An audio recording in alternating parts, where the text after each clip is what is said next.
My psycho ex eliminated every pet I ever adopted, until I adopted a rescue Pitbull that bit his face off. My name is Amber, and I'm writing this from a hospital waiting room with dried red liquid still under my fingernails. Not my red liquid, his. Let me back up. 3 years ago, I met Derek at a coffee shop in Portland. He had this smile that made you forget your own name. Dark hair, green eyes, wore flannel in a way that didn't look like he was trying too hard. He bought my coffee without asking, which normally would have annoyed me, but something about the way he did it felt different. We talked for 4 hours straight. He told me about his job as a software engineer, his family in Boston, his dream of building a tiny house in the woods. I told him I was a freelance graphic designer, that I'd just moved to Portland 6 months ago, that I was still trying to figure out who I was after a bad breakup. He listened. Really listened. Not the kind of listening where someone's just waiting for their turn to talk, the kind where they remember everything you say. Red flag number 1 that I completely missed. We started dating 2 weeks later. He was perfect. Too perfect. But I'd learned to distrust my instincts after my last relationship, so I ignored that little voice in my head saying, slow down. 4 months in, I adopted a cat. A tiny orange tabby from the shelter named Mango. I'd always wanted a cat, but my ex before Derek was allergic, so this felt like reclaiming something for myself. Derek seemed fine with it. Said he loved cats. Even bought Mango toys and fancy food. 2 weeks later, Mango was gone. I came home from a client meeting and found the window wide open. My 3rd floor apartment window that I never opened more than a crack because I was paranoid about exactly this. Derek helped me search the neighborhood for hours. He made flyers, posted on every lost pet page, held me while I cried myself to sleep. These things happen, he said, stroking my hair. Cats are curious. She probably just wandered off. But Mango wasn't that kind of cat. She was timid, afraid of everything. She wouldn't have jumped out a window 3 stories up. I tried to tell Derek this, but he just kept reassuring me we'd find her. We never did. I was devastated for months. Derek was there for all of it, patient and understanding. He even suggested we wait a while before getting another pet. You're not ready yet, he said. Give yourself time to heal. Looking back, I should have seen it then. The way he watched me grieve, like he was studying me, taking notes. 8 months passed. I finally felt ready to try again. I adopted a dog this time, a beagle mix named Biscuit from the same shelter. 7 years old, calm, perfect for apartment living. Derek moved in with me 2 weeks after I brought Biscuit home. It seemed like the natural next step. We'd been together over a year. He practically lived at my place anyway. His lease was ending. It made financial sense. Plus, I thought having him around would be good for Biscuit. Someone home more often since Derek worked remotely. Biscuit died 3 weeks later. The vet said it was poison. Rat poison, specifically. But I didn't have rat poison in my apartment. I'd never had rats. The building was well maintained, old but clean. Could he have gotten into it outside? The vet asked. Maybe. Biscuit was always sniffing around the dumpsters during walks. But he was well trained, never ate anything off the ground. Derek held me in the vet's office while they put Biscuit down. The poison had destroyed his organs. There was nothing they could do. I cried so hard I threw up in the parking lot. I'm so sorry, Derek whispered, rubbing my back. This is my fault. I should have watched him more carefully during walks. It's not your fault, I said, because I believed it. He insisted it was. Beat himself up about it for weeks, which made me comfort him while I was drowning in my own grief. Red flag number 2. I told myself I was done with pets. 2 in less than 2 years. I couldn't handle it anymore. The universe was clearly sending me a message. Derek agreed. Maybe you're just not a pet person, he said gently, and that's okay. But I knew I was a pet person. I'd grown up with animals. My childhood dog lived to be 16. My family always had cats, birds, even a rabbit once. I'd never lost a pet like this before. 6 months passed. Derek proposed. Small, intimate, just us on a hike in the gorge. The ring was simple and perfect. I said yes because I loved him, and because saying no felt like admitting something was wrong when I couldn't point to what. We set a date for the following summer. Started planning. His mom flew out to meet me. She was cold, formal, but Derek said that was just how she was. Then winter came, and I saw a Facebook post from the shelter. They'd rescued 40 dogs from a hoarding situation. Needed foster homes desperately. One of the photos showed this small terrier mix, matted and scared, hiding in the back of a kennel. Something in me broke open. I showed Derek. Just fostering, I said. Temporary? They need help. His jaw tightened. Just for a second. Then he smiled. Of course, if it's important to you. I picked up the dog the next day. A girl, maybe 2 years old, they thought. She'd been living in her own filth, never socialized, terrified of everything. I named her Pepper, for the white and black spots on her ears. Derek kept his distance at first, said he didn't want to overwhelm her, which I appreciated. Pepper needed space to decompress, but I noticed things. Small things. The way Derek watched her when he thought I wasn't looking. Not with affection, with something else. Something calculating. I convinced myself I was being paranoid. He'd been nothing but supportive, helpful, kind. Pepper started warming up to me after a week, eating from my hand, sleeping in a dog bed next to our bed, learning that inside meant safety. One night, I woke up to Derek standing over her bed, just staring down at her in the dark. What are you doing? I asked, my voice hoarse with sleep. He startled. Couldn't sleep. Wanted to check on her? In the dark? Didn't want to wake you with the light. Made sense. I went back to sleep. Red flag number 3. 2 weeks into fostering, I came home early from a grocery run. I'd forgotten my wallet. Derek was in the kitchen. Pepper's food bowl was on the counter, and Derek was doing something to it. I couldn't see what. He was bent over it, his back to me. Hey! I called out. He jumped. Actually jumped. Knocked the bowl onto the floor. Food scattered everywhere. Jesus, Amber, you scared me. Sorry. Forgot my wallet. I looked at the food on the floor. What were you doing? Just feeding her. I was trying to surprise you by taking care of it. He laughed, but it sounded wrong. Forced. Why was the bowl on the counter? I feed her on the floor. I was measuring the portions. Wanted to make sure I got it right. I looked at him for a long moment. My heart was doing this weird thing, beating too fast and too slow at the same time. Okay, I said. Thanks. I grabbed my wallet and left. Sat in my car for 10 minutes before going to the store. Something was wrong. I knew something was wrong, but I couldn't make the pieces fit together in my brain. That night, I didn't let Pepper eat the food Derek had prepared. Made up an excuse about her having an upset stomach. Fed her fresh food from a new bag. Derek didn't say anything, but I felt him watching me. I started feeding Pepper myself. Every meal. Stopped leaving her alone with Derek. Made excuses to take her to my studio when I worked, even though it was less convenient. Derek noticed. You don't trust me with her, he said one night. Not quite a question. That's not it. I lied. Then what is it?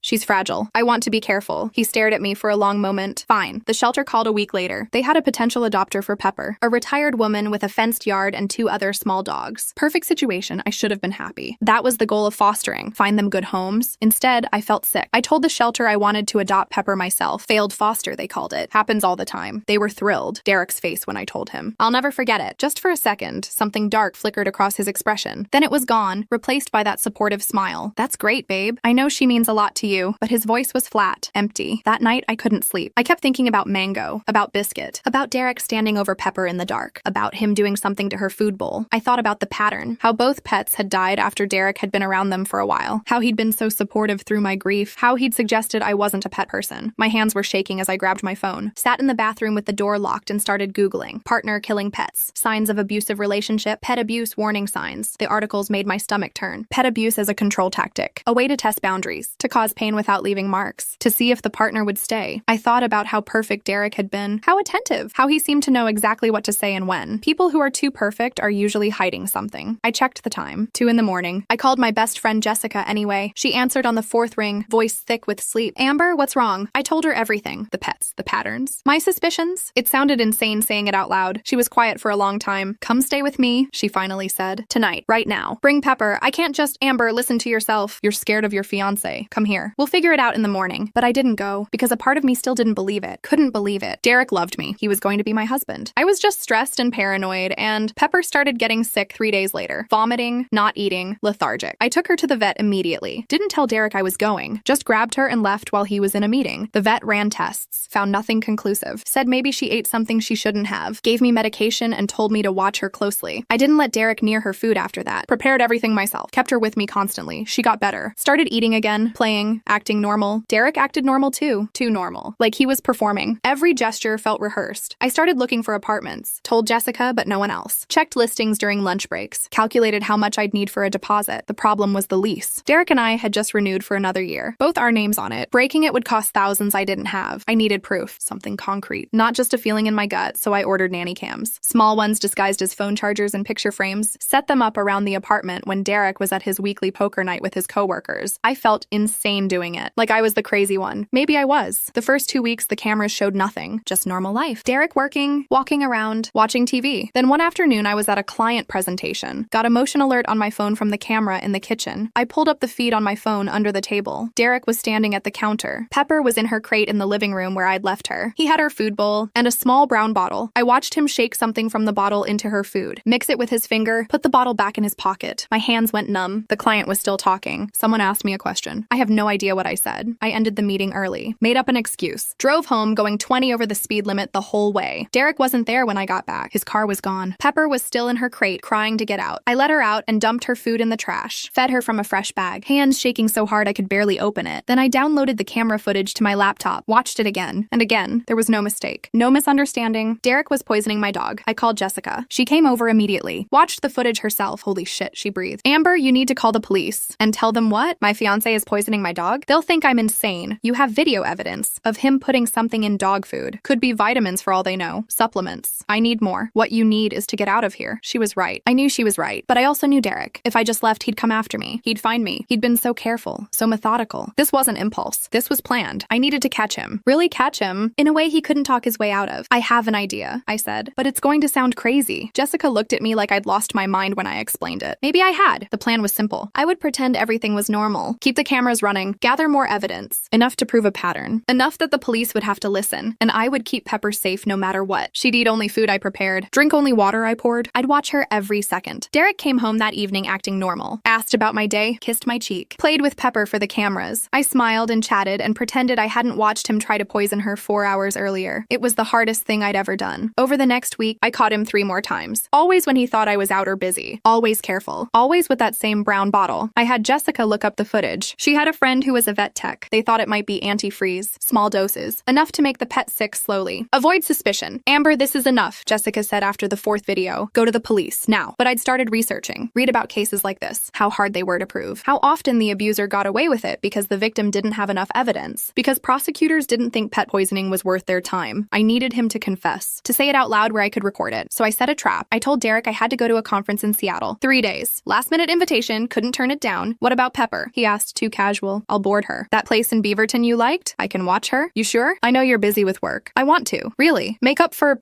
Biscuit. His eyes got all soft and sad. I've been thinking about it a lot. How I failed you then. Let me do this. I wanted to throw up. Instead, I smiled. Okay, thank you. That means a lot. I didn't go to Seattle. I went to Jessica's apartment with Pepper. Set up a laptop to monitor all the cameras. Waited. Derek spent the first day acting normal. Working, making food. Watching TV. The second day, he started searching my things. Went through my dresser. My computer. Looking for something. The third day, he brought someone to the apartment. A woman. Tall, blonde, confident. They sat on my couch drinking wine and laughing. I recognized her from his phone. His coworker, Emma, the one he'd mentioned a few times, said they were just friends. They weren't acting like friends. I watched them kiss. Watched him lead her to our bedroom. Watched him close the door. Jessica put her hand on my shoulder. Turn it off. You don't need to see this. But I kept watching because I needed to know. Needed to see who Derek really was. They came out an hour later. Emma was getting dressed, talking about something. Then Derek said it. She'll never know. She's an idiot. Kept adopting animals even after I killed the first 2. Some people just refuse to learn. My blood turned to ice. Emma laughed. You're terrible. Those poor animals. They're just animals. And she was getting too comfortable. Too independent. The pets made her happy. Can't have that? What about the new one? Giving it time. Don't want it to be too obvious. But once we're married, I'll get her isolated. Pregnant maybe. Then it won't matter. She won't be able to leave. Emma kissed him. You're so bad. I love it. Jessica was recording it on her phone. The whole conversation. That's enough, she said. We're calling the police now. But I was already thinking ahead. Derek had just confessed to murder. 2 counts. And conspiracy for a 3rd. Plus the cheating. Plus whatever else was on those recordings. He thought he was so smart. So careful. But he'd gotten cocky. Made the one mistake all narcissists make eventually. He underestimated me. I called a lawyer before I called the police. Got advice. Documented everything. Timestamps, dates, vet records, the videos, the audio confession. Then I called the police and reported animal cruelty with evidence. It took them 3 days to arrest him. 3 days of me pretending to come home from Seattle, acting normal, sleeping in the same bed as a man who'd murdered my pets and planned to trap me in a marriage. The detective who took my statement was a woman named Rodriguez. She'd seen cases like this before. Knew what they could turn into. You did the right thing, she said. These guys always escalate. Pets first, then partners. Derek was charged with 2 counts of animal cruelty and 1 count of attempted animal cruelty. They found the brown bottle in his coat pocket. Antifreeze, just like Jessica's friend thought. He tried to claim it was for his car. That he had no idea how it ended up in dog food. That the videos were edited. But his lawyer saw the footage of him with Emma. Heard the confession. Knew it was over. Derek took a plea deal. 1 year in jail. 3 years probation. Restraining order. Mandatory counseling. Not enough. Not nearly enough for what he did, but it was something. Emma kept texting him in jail. I know because the prosecutor showed me the messages as part of the case. She didn't think he'd done anything wrong. Thought I was overreacting. They were just animals. Boys will be boys. Some people are beyond help. I moved in with Jessica temporarily. Broke the lease. Took the financial hit. Didn't care. Started therapy. Dealt with the fact that I'd almost married a man who'd murdered my pets as a form of control. Who'd planned to isolate me. Trap me. Dealt with the guilt that I hadn't seen it sooner. That I'd ignored red flags. That I'd trusted him. My therapist said it wasn't my fault. That Derek had been grooming me from the start. That abusers are experts at hiding who they really are. It helped. A little Pepper helped more. She'd been through hell too. We recovered together. 6 months after Derek went to jail, I started looking for a bigger place. Something with a yard. Room for Pepper to run. Jessica came with me to viewings. Helped me narrow it down. We found a perfect little house in southeast Portland. Old but charming. Fenced yard. Affordable. I put in an offer. It was accepted. Moving day was chaos. Jessica, her boyfriend Marcus, my brother Tyler, all helping carry boxes. Pepper running around exploring every corner of her new home. I felt light for the first time in years. That night, alone in my new house, I made a decision. I was going to foster again. Give more dogs like Pepper a second chance, but I'd be smarter this time. More careful. Trust my instincts, and I'd never ignore red flags again. I applied to the shelter the next week. They were thrilled to have me back. Said they'd send over some dogs who needed temporary placement. The first one arrived 2 weeks later. A senior Pitbull named Roxy. 70 pounds of muscle and scars and the sweetest temperament I'd ever seen. She'd been seized from a dogfighting ring. Needed medical care and socialization. The shelter said she was unadoptable. Too old, too damaged, too much baggage. I took one look at her and fell in love. Roxy was afraid of everything at first. Loud noises. Sudden movements. Men especially. She'd She'd shake when Tyler came over to help fix my fence, but she loved Pepper. They became instant friends. And slowly, day by day, Roxy started to trust me. I wasn't looking to adopt her. The plan was just to foster, help her heal enough to maybe find a home, but 3 months in, I couldn't imagine my life without her. I called the shelter. I'm keeping her. They were shocked, happy, said Roxy had gotten lucky, but I was the lucky one. Life fell into a rhythm: work, dogs, therapy, healing. Derek got out of jail after 8 months on good behavior. The restraining order was still in effect. I didn't think about him much anymore. He was a ghost. A lesson learned. Then one night, 3 weeks after Derek's release, I came home from dinner with Jessica. It was late, nearly 11. The street was quiet. I parked in my driveway and grabbed my purse. That's when I saw him, Derek, standing in my yard. The motion sensor lights hadn't caught him yet. He was just standing there. In the shadows by my fence, my heart stopped. Literally stopped. He saw me see him, smiled. That same smile that had made me forget my name 3 years ago. Except now all I saw was rot underneath. I should have called 911, should have stayed in my car, should have driven away. Instead, I opened my door. You need to leave. I just want to talk. You're violating a restraining order. Leave. Now. He took a step closer. You ruined my life, Amber. You ruined your own life. All of this over some stupid animals. Do you know what jail was like? Do you care? Not even a little bit. His face changed. That mask of civility dropped. You think you won? But you didn't. You're going to pay for what you did to me. The motion lights flicked on. Flooded the yard. I could see him clearly now. See the anger in his eyes. The hate. He had something in his hand. I couldn't tell what. Something metal, glinting. Derek, leave, or I'm calling the police. Call them. I'll be inside your house before they get here. And those dogs you love so much? I'm going to make you watch. My hand was already on my phone. Finger on the emergency call button. But then I heard it. A sound from inside my house. Low and deep. Barking. Roxy's bark. Different from her normal bark. Deeper. Dangerous. Derek heard it too. What the hell is that? That's your worst nightmare if you don't leave right now. He laughed. A dog? You think a dog scares me? I've killed 2 of yours already. The barking got louder, closer. Then the dog door, the one I'd installed last month, banged open. Roxy came through like a missile. 70 pounds of muscle and fury and every bit of trauma from that fighting ring channeled into pure protective rage. Derek had time to raise his arm. That was it. Roxy hit him chest high. Knocked him flat on his back. Went straight for his face. I heard myself screaming. Heard Derek screaming. Heard the horrible sounds of teeth and tearing and Roxy! Off! Off! She didn't listen at first. 3 years of abuse. Months of fighting. All of it coming out at once. But then Pepper was there. Barking, dancing around them, and something in Roxy clicked. She let go. Backed up. Came to stand between me and Derek. Hackles raised. Lips pulled back. Blood on her muzzle. Derek was curling on the ground. Hands over his face. Screaming. Blood everywhere. I called 911. Hands shaking so hard I could barely dial. The operator was calm. Asked questions. I answered them on autopilot. Yes, someone was hurt. No, I wasn't in immediate danger. Yes, the dog was contained. No, I didn't know the extent of the injuries. Derek was still screaming. That thing tried to kill me. I'll sue you. I'll have it put down.